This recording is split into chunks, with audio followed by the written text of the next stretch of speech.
going on, Aces? Welcome back to the channel. So the show must go on according to Xscape. Okay, they said one trademark, one monkey don't stop no show. Okay, now that's what the lady said. So all week, right, and I made an earlier video, there's been going back and forth regarding LaTocha Scott, who allegedly fired off a legal letter to the group and the promoters of the Queens of R&B tour with SWV, claiming that her ownership in the band's name means that the tour cannot continue without her approval. She said that since she is the owner of the trademark, that they cannot tour under the name Xscape. However, right, members Kandi Burruss, Tamika Tiny Harris, and Tamika Scott are pressing on regardless. So they said in a Instagram post, this is a joint message from the group. It reads, "The more you know." A co-owner of a trademark is unable to maintain an infringement action against another co-owner of the same trademark. Each co-owner has the right to exercise its trademark rights, including granting licenses to third parties, i.e. Live Nation and Mon Ami Entertainment. A valid licensee of one co-owner of a trademark cannot be liable to another co-owner for infringement. So basically her sister is like checkmate, right? Because just because you own 50% of a trademark, you can't sue the other owner, the other, holder that owns the other 50%, which that makes perfect sense, right? So again, going back to my original video, you guys can watch it, that I made yesterday. I feel like this has Rocky, her husband, Rocky Bivens, his hands all on it, right? Because he was in her ear the whole season, feeding her lines and, gassing her up really with that whole entourage, but also trying to isolate her from her sister and the other members of the group. In my personal opinion, I feel like LaTocha is very lonely. I feel like she misses her sister. I feel like she misses Kandi and Tiny, and she misses being a part of that group dynamic, because they essentially grew up together. They were singing in high school. That's when the group started. So I feel like this was almost a desperate plea, like a bid for connection. You know what I mean? Have you ever met somebody who like lashes out and acts out and it's to get your attention? I know, just hear me out here. But I feel like that's what she's doing. Again, of course, I feel like Rocky's greed propelled it, but I feel like she really misses the ladies. But this was the ladies' response. So Tamika Scott, she says, despite all the rumors, Xscape, SWV, the Queens of R&B tour is definitely still on. Get your tickets now and come kick it with us. We love our fans. We can't wait to see you there.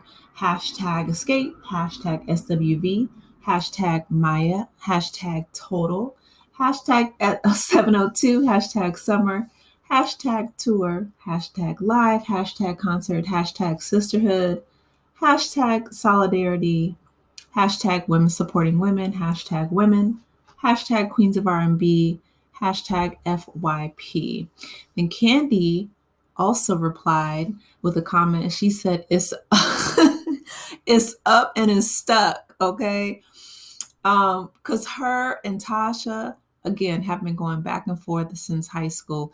I feel like a lot of people come for Kandi, like LaTocha and Nene Leakes. She reminds me of, even though they have, very different personalities, they both came at Kandi because Kandi, even though she's short, she intimidates people who wish that they were in the business savvy position that she's in, right? Kandi has also, she's often said this in different podcasts, and I think even on her own Speak On It channel, that, everything happens for a reason, because if, the group hadn't initially broke up, she said that she felt like Tasha was essentially trying to stop her bag by, breaking up the group and doing all of this mess with the trademark even way back then when they were a lot younger. But she said that if the group hadn't broken up the first time, she wouldn't have reinvented herself and, kind of pivoted to songwriting, started writing songs for TLC and other artists. And she said that's actually where the real money is, right? Publishing and writing. But she says that, she was grateful for that. Everything happens for a reason. I really wish that they could come to some sort of resolution and put all this bad blood behind them. But see, then Tasha goes and does stuff like this. You know what I mean? Like this, I feel like it's just reopening a wound that is unnecessary. Like what I would have loved to see for a second season, I'm still holding out hope, y'all, is Tasha coming up with some kind of way to first pay back her sister that $30,000. Okay. Like we didn't forget Tamika, and the rest of the group has not forgotten. Okay. We would love to see her move on from that raggedy husband of hers. I don't think that she's going to do it just because of, like the cost sunken fallacy, that whole ordeal where if you've put so much time into something that you feel like if you walk away, it's just a complete wash. But I feel like he is just dragging her down. Like he's dead weight. If she could cut that dead weight, her life would improve 10 times over, just, automatically, right? But again, I don't feel like she's going to do that. But that's what I would love to see happen. Like that would be the best case scenario, right? She would apologize. She would, maybe go on tour with the ladies, say that she would pay Tamika a percentage out of, all the checks that they got while touring. She would cut Rocky out of her life. And if you go to her Instagram, she only has one post. She doesn't have anything about Rocky. So that's why I'm maybe trying to speak it into existence, manifest it. Because I want to see her win, right? I feel like for whatever reason, whether she's tried to blame her initial failure of not going solo, not being successful the first time on Kandi, she's, trying to attack her sister now with this trademark thing and the rest of the ladies.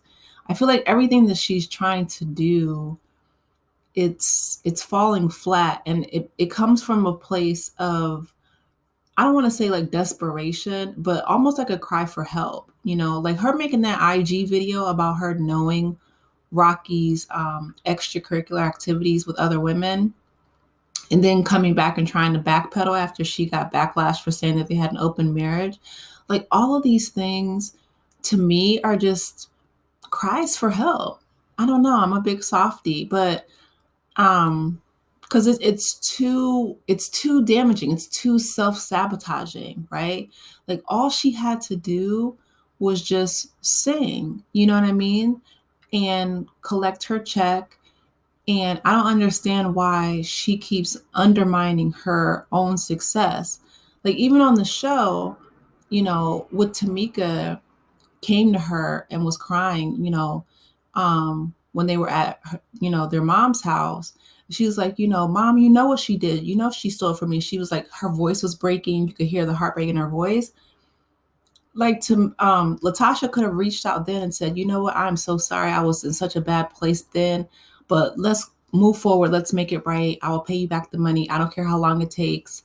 You know what I mean? Let's sit down with a really good therapist and, get to the root of all these family issues, because we all have family issues, right? None of us are perfect.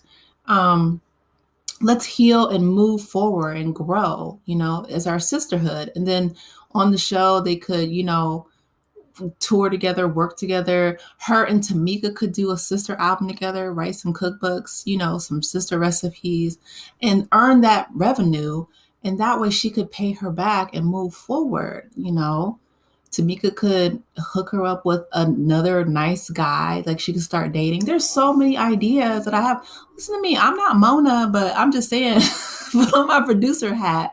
Like there's so many things that she could do to mend these broken relationships and move forward. But it's just like attacking them over a trademark. Like, come on, sis. You know what I mean? And Mona Scott Young, between Mona Scott Young, Kandi Burruss, these are powerhouse businesswomen. They got their lawyers have lawyers, right? But not only that, they're very business savvy. So they're not going to, do something that you can be torn down with 50% of a trademark. Like if it was that serious, they could just rebrand, call themselves, Escape 3 or whatever new name they came up with, and continue to, earn their coins and tour the world. I feel like she misses them. I really do. It reminds me of a little kid, like a little bratty kid who's acting out because they want love and affection. Because she's obviously not getting it from her raggedy husband. But anyway, you guys, those are just my thoughts. Excuse me. I want to hear from you. What do you think about what LaTocha said? What do you guys think about, Xscape said one trademark don't stop no show. Okay, one monkey don't stop no show. These women are too seasoned in the game. They are too skilled. They're too business savvy. Tamika and she's doing her thing on the side with Method Man and her cookbooks and stuff. Tiny, she's over there managing her daughter's career on YouTube, and she has songwriting credits under her belt. Kandi has all the businesses in Atlanta, right? She has Candy Coated Nights, her podcast, her YouTube channel, her restaurants, her acting career, her, adult toy line, her just and she's on tour. So I feel like she misses them. I don't know. Those are just my thoughts. Maybe I'm off base. You guys let me know in the comment section below. Please be sure to like the video, subscribe to the channel if you haven't done so already, and I will talk with you in the next one. Take care, aces. Bye.